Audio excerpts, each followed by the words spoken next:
ഈ രാജ്യത്തെ മതേതര സൗഹാർദ്ദത്തെ കാത്തുസൂക്ഷിച്ച ഒരു പ്രസ്ഥാനം എന്നുള്ള നിലയിൽ മുസ്ലിം ലീഗിൻ്റെ ഭാഗമായി പ്രവർത്തിക്കാൻ കഴിഞ്ഞു. അതിൽ ഞാൻ 100% ആത്മാർത്ഥതയുണ്ട്. ആത്മാർത്ഥമായിട്ടാണ് പ്രവർത്തിച്ചിട്ടുള്ളത്. ഞാൻ സംതൃപ്തിയുമാണ്. ഇന്ന് എനിക്ക് തോന്നുന്നു ഈ ഒരു പാർട്ടിയുടെ ദേശീയ തലത്തിലേക്ക് ആദ്യമായിട്ടാണ് വനിതകളെ തിരഞ്ഞെടുക്കുന്നത്. അതിൻ്റെ ഭാഗമാകാൻ കഴിഞ്ഞത് ദൈവത്തിൻ്റെ ഒരു ഇടപെടലാണെന്നാണ് ഞാൻ വിശ്വസിക്കുന്നത്. കാരണം എന്നെ ഒരു സഹോദരിയെ പോലെ ചേർത്ത് നിർത്തുവാൻ മുസ്ലിം ലീഗ് കാണിച്ച തീരുമാനത്തിനോട് ഞാൻ കടപ്പെട്ടിരിക്കുന്നു. 100% ആത്മാർത്ഥതയോടെ തുടർന്നും ഇന്ത്യയുടെ മതേതര സൗഹാർദ്ദത്തെ കാത്തുസൂക്ഷിക്കുവാൻ മുസ്ലിം ലീഗിനൊപ്പം ഞാനും ഉണ്ടാവും.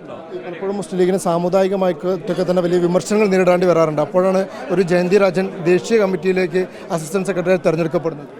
പല ആളുകളും തെറ്റിദ്ധരിക്കാറുണ്ട് മുസ്ലിം ലീഗ് ഒരു വർഗീയ പാർട്ടിയാണെന്ന്. പക്ഷേ അത് വെറും തെറ്റിദ്ധാരണ മാത്രമാണ്. പണ്ട് ഈ പ്രസ്ഥാനത്തോടൊപ്പം കടന്നു വരുന്നതിന് മുൻപേ എൻ്റെ ഫാമിലി എല്ലാം കോൺഗ്രസ് പാർട്ടിയുടെ വിശ്വാസികളായിരുന്നു. ആ സമയത്ത് നമ്മളും പുറത്തുനിന്ന് നോക്കുന്ന ആളുകൾ തെറ്റിദ്ധരിക്കാറുണ്ട് മുസ്ലിം ലീഗ് മുസ്ലിങ്ങൾക്ക് വേണ്ടിയാണ്, മുസ്ലിമിൻ്റെ പാർട്ടിയാണ് എന്നൊക്കെ. പക്ഷേ അത് 100% തെറ്റാണ്. മുസ്ലിം ലീഗ് എന്ന് പറയുന്നത് ഒരു മതേതര പാർട്ടിയാണ്. മതേതര പാർട്ടി എന്ന് പറയുമ്പോൾ ഈ പാർട്ടിയുടെ പ്രവർത്തനങ്ങൾ 100% ജാതി, മതം, വർഗം, വർണ്ണം ഒന്നും നോക്കാതെ പാവപ്പെട്ടവൻ്റെ അടുത്തെത്തുന്ന ഒരു പ്രസ്ഥാനമാണ്. വനിതകൾക്ക് പലപ്പോഴും മുസ്ലിം ലീഗിൽ ആവശ്യമുള്ള പരിഗണന ലഭിക്കുന്നില്ല എന്നുള്ള പരാതി പലപ്പോഴും നേരത്തെ മുസ്ലിം ലീഗിൻ്റെ തന്നെ വനിതാ നേതാക്കളടക്കം ഉയർത്തുന്ന ഒരു സാഹചര്യം ഉണ്ടായിരുന്നു. അപ്പോൾ അതിൽ നിന്നും പൂർണ്ണമായി ചിത്രം മാറിയെന്നാണ്. അങ്ങനെ ഒരു പരിഗണന ലഭിക്കാതെ വന്നിട്ടില്ല. പിന്നെ മത്സരിക്കുന്ന MLA സീറ്റുകളിലേക്കൊക്കെ തിരഞ്ഞെടുക്കുന്നതാണ്.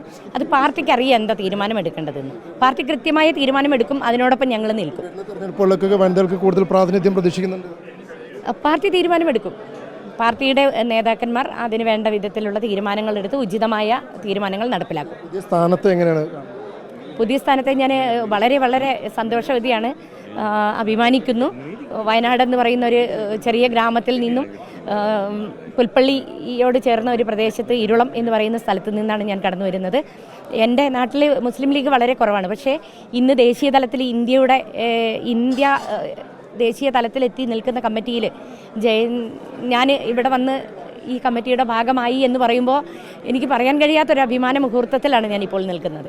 എന്തായാലും ചരിത്രത്തിൽ ആദ്യമായാണ് രണ്ട് വനിതാ നേതാക്കളെ ദേശീയ കമ്മിറ്റിയുടെ ഭാഗമാക്കി മുസ്ലിം ലീഗ് തെരഞ്ഞെടുക്കുന്നത്. വീഡിയോ ജേർണലിസ്റ്റ് ഉണ്ണി തുവറിനോടൊപ്പം റിപ്പോർട്ടർ അഷ്കർ അലി കരിമ്പ, ചെന്നൈ.